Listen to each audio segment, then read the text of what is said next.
Chers auditeurs, Dear listeners, bonjour. welcome in Comme d'Archi Podcast Season 4 Saison 4, dans le monde fascinant des architectes. and in the architectural projects. Je suis Anne-Charlotte Deponte, passionnée d'architecture et docteur des universités en histoire de l'archi. I am one of the spokespersons of Anne-Charlotte, who is a PhD in architecture history. Merci Thank you d'être avec moi aujourd'hui. to be with us today. Et And maintenant, now, lundi en français, place au talent. and Wednesday, let's talk projects. In English, of course. Bienvenue dans Comme d'Archi.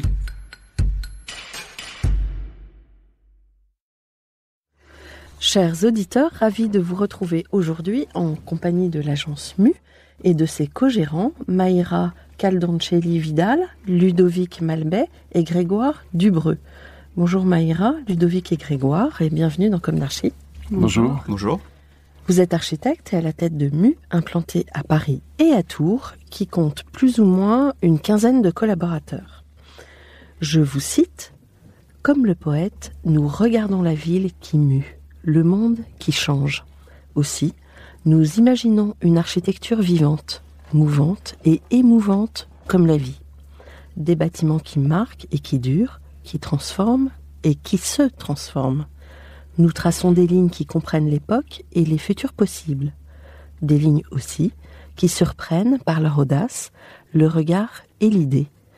L'édifice est une expérience à chaque fois singulière. Il fait bouger les repères entre extérieur et intérieur, repousse les limites entre nature et structure, entre sol, plafond et ciel ouvert. » Fin de citation. Bravo pour ce texte que j'ai trouvé très bien écrit. Et fort inspirant, et dans Comme d'Archi, on plébiscite les approches poétiques, car comme tenait à le souligner le philosophe Heidegger, l'homme habite en poète. Alors, double bienvenue ici dans Comme d'Archi. Merci. Merci beaucoup de nous avoir invités. Merci de nous recevoir. Pour découvrir votre approche, on va commencer par le début. Alors, quel est votre parcours? Quelle a été votre jeunesse? Où s'est ancrée votre envie d'architecture? Quelles ont été vos études? Quand et comment avez-vous commencé votre activité d'architecte? On commence par... Allez, Maïra. je commence. Bonjour, Maïra. Alors, mes parents sont brésiliens.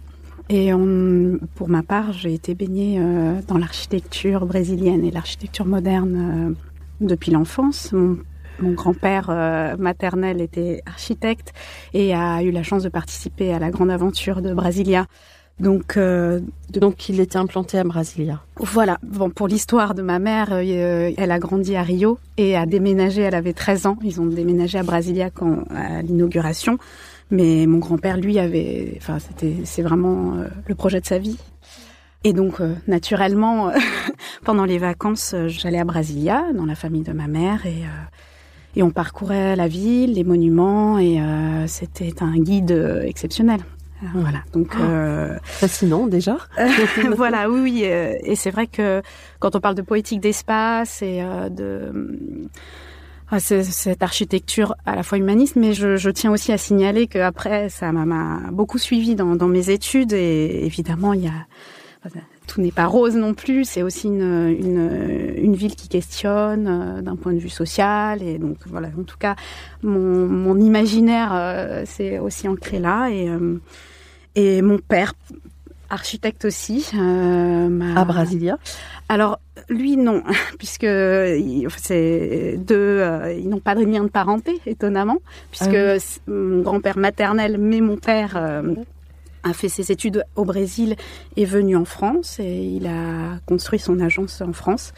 Et quand je le voyais, puisque mes parents étaient divorcés, c'était aussi au travers de ces chantiers. On jouait au badminton le dimanche sur les chantiers, ou alors il m'emmenait dans des expositions d'architectes qui l'inspiraient. Et c'était pour lui, une architecture très expressive, voilà, très colorée, aussi brésilienne aussi. Et il travaillait sur quel type de programme ?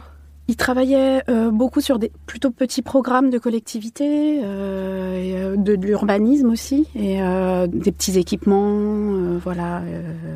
Du coup, vous êtes vraiment tombé dedans quand vous étiez petite, comme Obélix. On peut le dire, voilà.